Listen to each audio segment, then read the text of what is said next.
Hey everybody, it's Bruno on NB again, part 2, Chevy. And we're not talking Chevy Sonic, the little one. We're talking about the real Chevy, what is it, 2500 Vandura. Randy, thanks for coming back. First, you guys got to check out the first episode. Randy, you were like on fire on there. Thank you very much for being you and not being horseshit. Because some people are trying to be something they're not. So thank you for coming back, brother. Thanks, Bruno. I appreciate always being with you, chatting with you. We have a good time. You know, we talked about a whole bunch of stuff on the first one. I want to talk about something. You have been frontline, you know, even while you played. And I sent you a picture when my older son came to the locker room first time when he played with the Mavericks. Yeah. You were the guy that came out, or you know, rooting and cheering. You had the number 22, my number right here. I show this all the time. This was a gift, a little bobblehead, number 22. Nice. A client gave that to me. I always show that up. And he was wearing number 22, and he came in the locker room and he goes, "Dad, I met Randy Chevrier," because we weren't allowed to go in. Like, I was a coach, but we let the kids, and you gave him a ball. And he's like, "Dad." And ever since then, he was saying, like, even my younger son saying, "Dad, you're never going to guess who came." And I didn't know you back then. Like, you know what I mean? Like, we'd say hi, but that was a bit it. But, and you did all these talks at school. I want to, and they'd say, "Dad, Randy Chevrier came over and talked about whatever he talked about, anti-bullying, right?" But with you were talking about COVID and how the world changed. You were there in the schools before, and now you're there after, right? How do you feel? Has it come back? Because most parents don't hang out in the schools and talk to kids as much as you do from an outsider, not a teacher. Has it come back, the kids? Yeah, it's pretty much come back full swing. Last year was a bit of a hybrid year in terms of what schools were allowing, what type of engagement there was, but it seems like everything is back in full swing. There's a few things that we do at the city that haven't returned, some of the in-person events, but in terms of schools and school visits, you know, everything seems to be completely open. I don't know if it's the case across the country, like, but it appears to me, because I do have strong ties to Quebec and Montreal, that our COVID response out here was a lot, even though some here might think it was super restrictive, I think it was less restrictive in the first place. Obviously, some of the restrictions and some of the precautions were sort of aligned with across the country, but you know, in terms of things like sports participation, it seems like we were a little bit more relaxed and we were a lot quicker to jump back into normal. And I would say that things, for the most part, are back to normal. But how about the kids? Like, are they? Because you saw them before and after. Like, there's a couple of graduating years. My kids kind of went through the graduating years. Your kids were a little younger, but how are the kids like on the field? Are they still, you know, happy-go-lucky? Yeah, you know, I just think the evolution of children and the way they interact with the world around them, the way they play, it's constantly evolving, and you know, and evolution. I'm not going to say it's positive or negative because there's positive and negatives to everything. I mean, we could look at the widespread use of technology and you know, kind of shake our heads because kids don't play outside as much and so on and so forth. But I believe COVID might have expedited the use of technology and kids' reliance on technology for social interaction. I mean, yeah, you know, like, I don't know if we would have got here with or without COVID, but there's certainly seems, and I have teenage kids that, you know, they would rather just interact over the phone all day than actually get up and meet their friends. And again, I don't know if COVID did that. I don't know if just how powerful technology has become. I mean, 2 years ago in COVID, AI wasn't a thing. It was a Tom Cruise movie or a Will Smith Yeah. movie, and it was science fiction. It was the Terminator, Skynet, you know, Judgment Day, and now it's a legitimate thing that where, you know, Screen Actors Guild Award, like the major negotiating piece of the contract they just signed is the use of AI and banning the use in terms of scripts and script writing and script revisions. And, that technology that's impacting the world is impacting their lives, and how they write papers and how they do things. Mhm. So yeah, have the children changed? Are they happy? I think they're happy-go-lucky. I think for sure, like everyone, that 2-year period of time has affected everyone differently. Uh, People's lives ended during COVID. That people were not able to attend funerals, to mourn properly. Families were broken because of COVID. Families are still broken because of that time period where things shut down and people lost jobs and people lost gainful employment and people went into debt. So there's definitely still a ripple effect in people's lives that not everyone is wearing the t-shirt saying, "Oh, COVID affected me this way." Yeah, yeah. And so when I do go to schools, I see kids for the most part back to normal. Are the parents back to normal? I don't know. Is this version of normal the same version of normal that we would have had without COVID? I don't know, because it seems normal to me.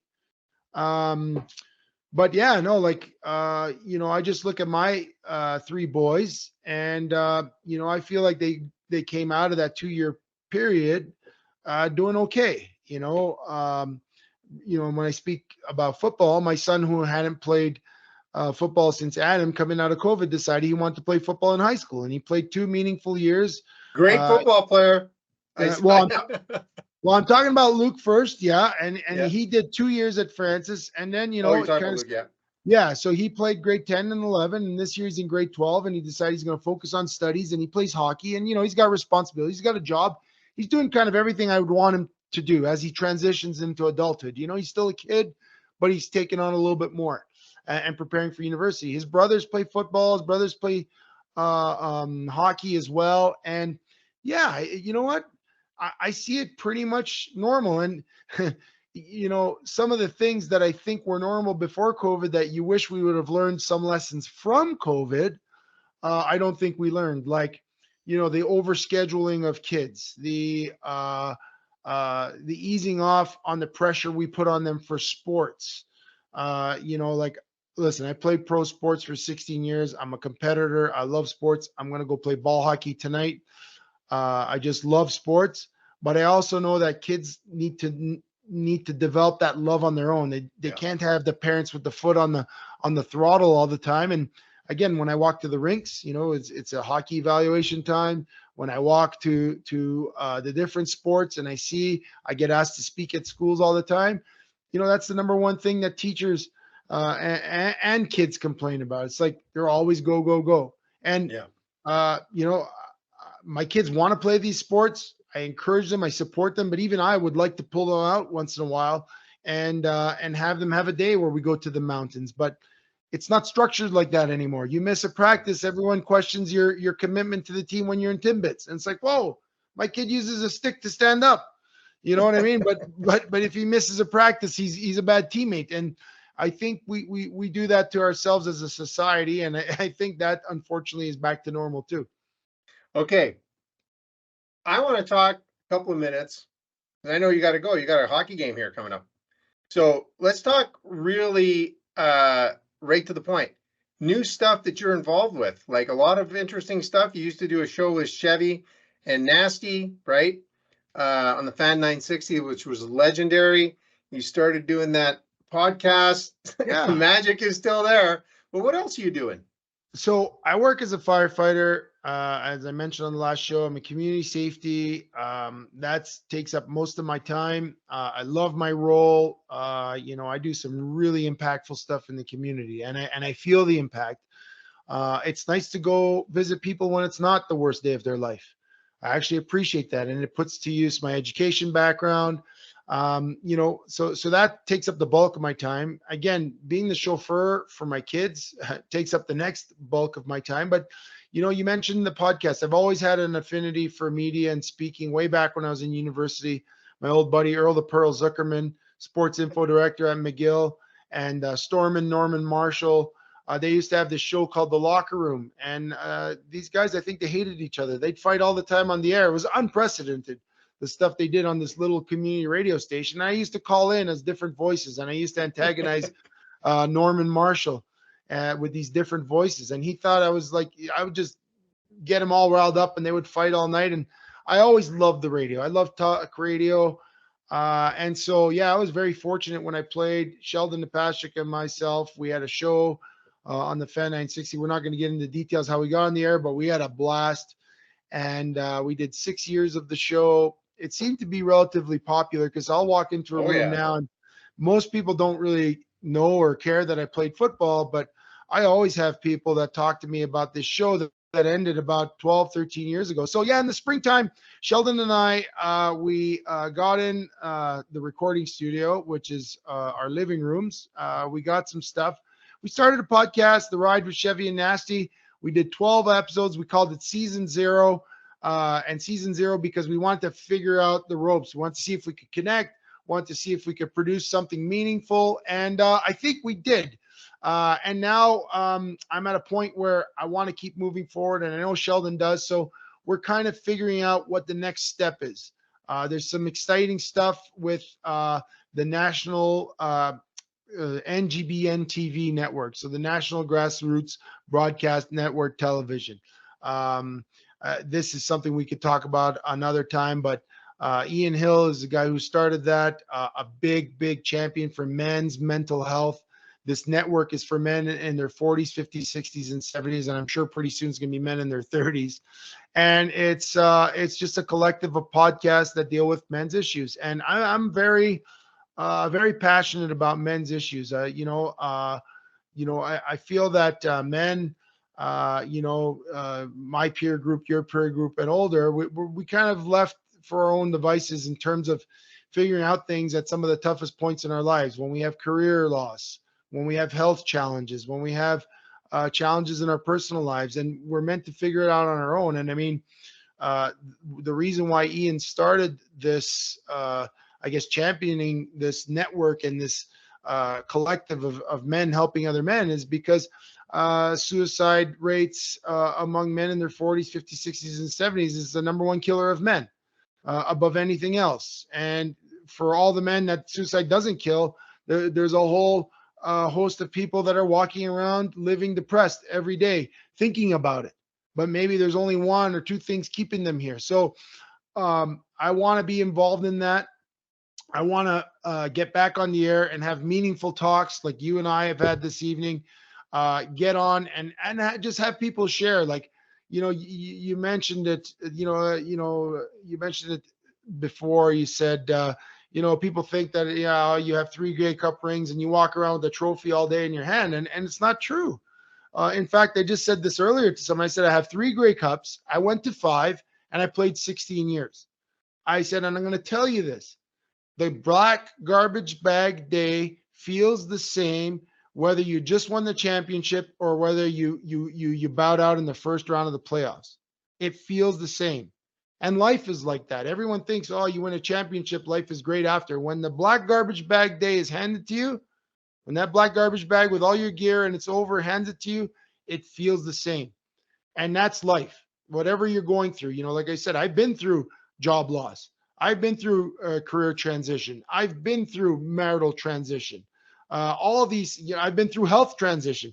All these things I've been through, I want to share with people and hopefully get others to share so that the majority of men out there and people out there don't feel like they're walking it alone. And then when your kids get to our age and my boys get to my age, they say, man, I see what dads we're up against. And I know we're not alone because look, dad got through it or Bruno got through it, and I think it's important to have these conversations. So yeah, I want to get back, when I was Chevy and Nasty with Sheldon, it was all fun. It was all football. It was easy. We played a game. We talked about the game. We brought on a teammate, we asked him 10 silly questions. There's going to be a bit about that because you can't take that out of me. I love being silly. I love being a kid. I love sports, but I want to be a bit more. I want to be a bit more than just fun and silly. I don't want to be yelling at the microphone all the time, about picks and plays. You got young guys that talk about stats. I want to talk about real impactful things that people can relate to and hopefully learn from. And, whether it's in sport, whether it's in pop culture, whether it's in politics, whether it's in everyday life, I think they're important conversations. And that being said, you are, and I'm not just blowing smoke up your nose. I think we're past that, you and me, but you have a really cool background. We're going to ask you, we're going to go into rapid fire so people get to know you. You got like 1 second to answer these questions. All right. So, but you have a unique, perspective on Canada. You grew up in Quebec, speaking French, Italian, and then cut across over here and over there. You've seen a lot of this country as, a French Canadian, an English person, and as a Westerner. And I really appreciate having conversation with you because there's no gray in our talk. Like, we're Canada. Yeah. You're a proud Canadian. You kick ass. You've kicked ass. You've gone down in the NFL. You've done a lot of stuff to inspire people, including children, my kids too. So without further ado, are you ready? Okay. If you fail this test, okay, who am I going to pick on? Carleton University. You're going to have to go to Carleton where the K stands for quality. Okay. Sorry. I'm always envious of McGill. So that's no joke about Carleton, the great school. Okay. Favorite food? Pizza. Oh my God. We're related. Okay. Favorite movie? Ooh, Shawshank Redemption. Favorite actor? All Star Wars. Oh. Like, I'm a nerd. So whatever. Star Wars? Okay. Yeah. Favorite but actor? Shawshank Redemption. Favorite actor. Geez. Well, I like Sean Connery back in the day. Okay, Sean Connery. Favorite song? Ooh, gosh. Bruno, you like. Dude, if you don't know this answer, who the hell knows? Yeah, but I mean, it's in my head. But the song that came Sing it. No, I'm not singing. Wake Bruno. me up before you go. No, George Michael for you. The song that came to mind, but it's not my favorite song, but Painted Black by Rolling Stones. But I know that's not my favorite song. There's so many songs. We can come back. We got a couple minutes. Bruno, listen, I'm a thinker, man. I'm going to be sitting on the toilet after for 40 minutes thinking about all the songs I should have said above Painted Black. Who's your favorite singer? Chris Cornell, without a doubt. Anything that comes out of that man's mouth is gold. Unfortunately, he passed a few years ago. We talked about suicide and mental prevention, mental health. But that guy, man, angel. Okay, favorite band. And my band and Shreko's band, you can't nominate us because we get nominated all the time. The ZBs, baby. That's right. The ZBs, baby. The greatest band that's never played live. That's what I'm talking about. Again, favorite band. I'm going to go back to my man Chris Cornell. Audio Slave, or Soundgarden. That was my jam. Okay, place you traveled. Your favorite place you've traveled up to now? Ooh, gosh. Is it because of the place or the company? Anywhere. Your choice. I went to Mexico this summer with my wonderful girlfriend, and I had a blast. So I would say that was amazing. I went to Disney World a few years ago with my sons, my sister, my brother-in-law, their daughters, and my mom. That was amazing because I never got to anywhere you go with your mom is amazing. That's what I'm telling you right now. Yeah, and then I did a solo. Yeah, and I did a solo trip, kind of just a nice, relaxing me trip to the Cayman Islands, and that was amazing. So 3 trips with different sets of company, and all of them were amazing. Okay. Favorite, the place you'd like to visit, but you haven't been to? I want to go back to Italy. I went when I was 13, and I have not been since. And even when I lived in Europe, I played football in Barcelona. I traveled all over Europe, but I didn't get back to Italy. So I need to get back to Italy, the homeland. That's right. You played for the Dragons, right? Yeah, Barcelona. What year was that? Because I was with the French team. You were in what year? 2001?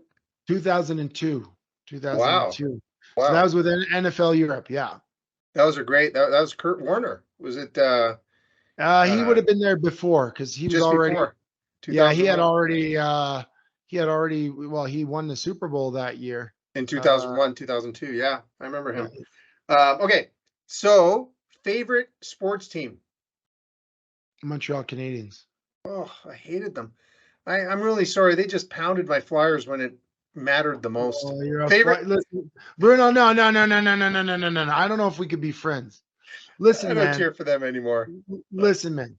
I could wear every single sports jersey in the world. You bring me to a game, Bruno. I don't care where we go.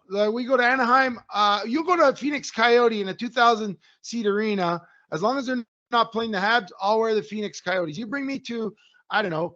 I bring me what's a bad football team? Bring me to the Browns Stadium in Cleveland. They're getting a little bit better. I'll wear the jersey. Wherever you want to go, I'll wear the jersey. The only two jerseys I will never in my life wear. I will not even bet for the chance that I might lose a bet and wear these jerseys. I will never wear a Philadelphia Flyers jersey nor a Boston Bruins jersey. So I want you there to you know go. that of all the picks you ever made, that was the worst. But I got You to and your tell you, my favorite player Bobby there was Bert. Clark, no teeth, Pelly Lindbergh. Oh, God bless him. Come on, Well, man. I used to love Bernie Perron. He should have played for the Habs. They never got to sign him. That was the biggest thing because they got Jacques Yeah. Plante. But There okay, was a favorite. little blip. Wait. There was a little blip there. The Crazy Eights, John LeClaire, Mark Recchi, and Michael Remberg. I was impressed. I respected the talent of that line, but no, never. I'll never wear The Legend of Doom. I stopped cheering for them right around that time. They kind of turned me Yeah. off. But favorite athlete of all time. Ooh, favorite athlete of all. I'm gonna go back to my youth. He reminds me of my dad and watching Hockey Night in Canada on our little TV in the kitchen. Larry Robinson, Big Bird. Larry.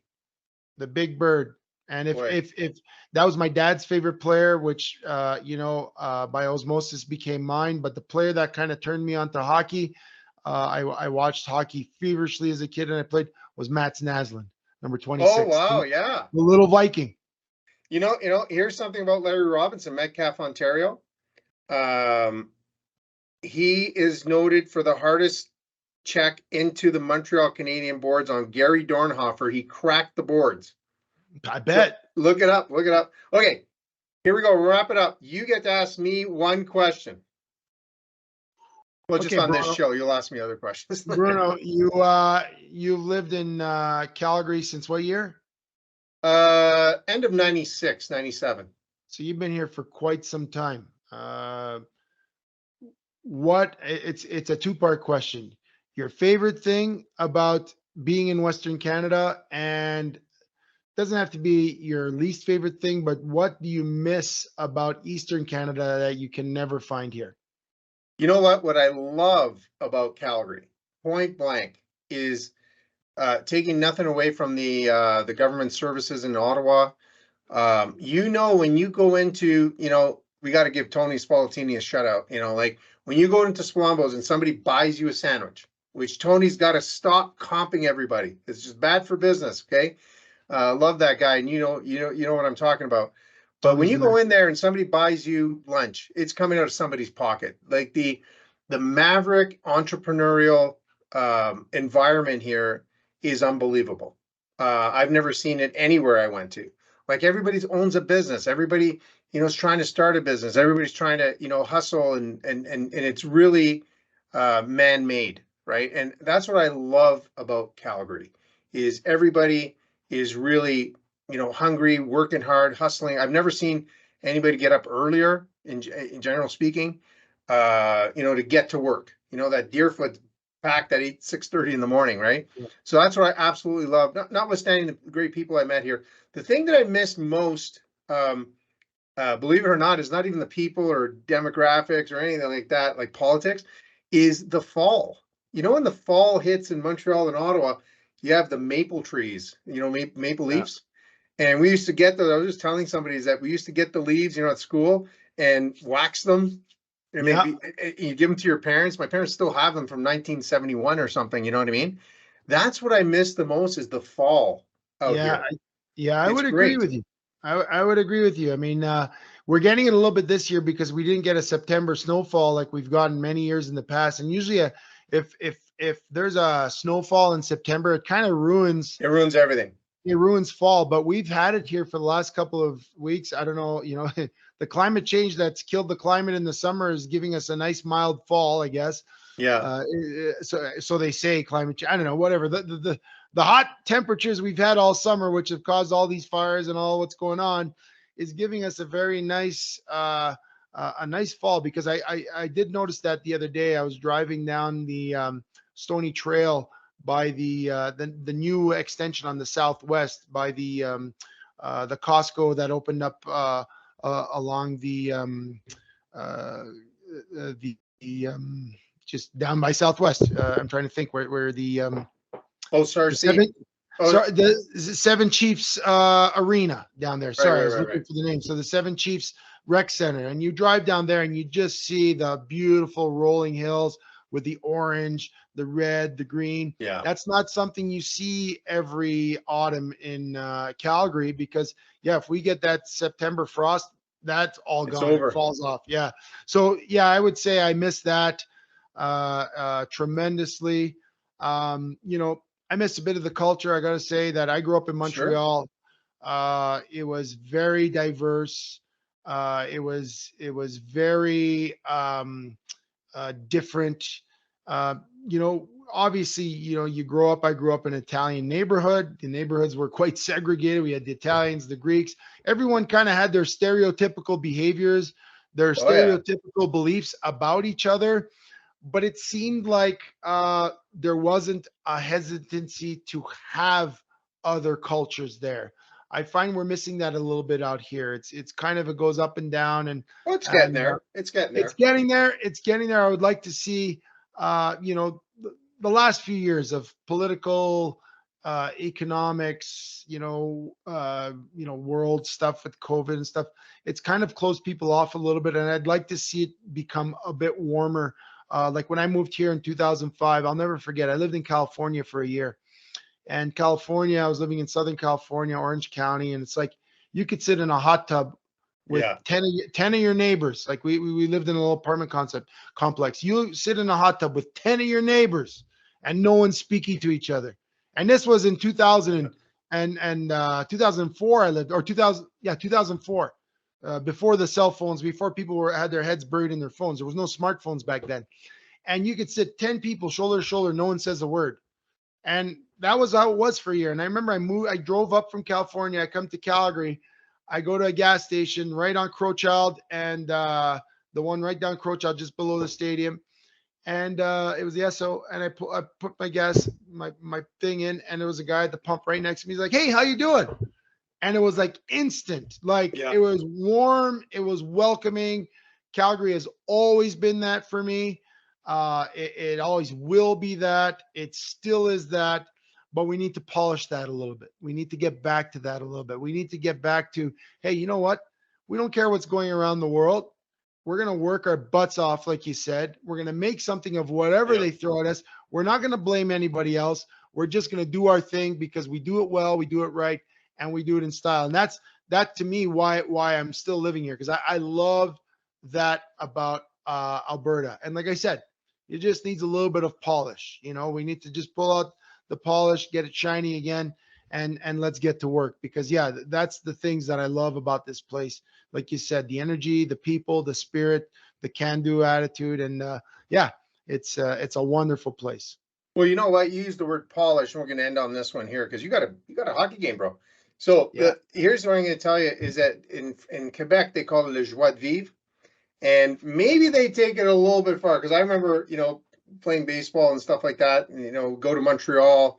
We always remember going into the bar. We never remember going out, and I wasn't that big of a partier either. But it's just unless because you got thrown out. yeah, unless you got thrown out.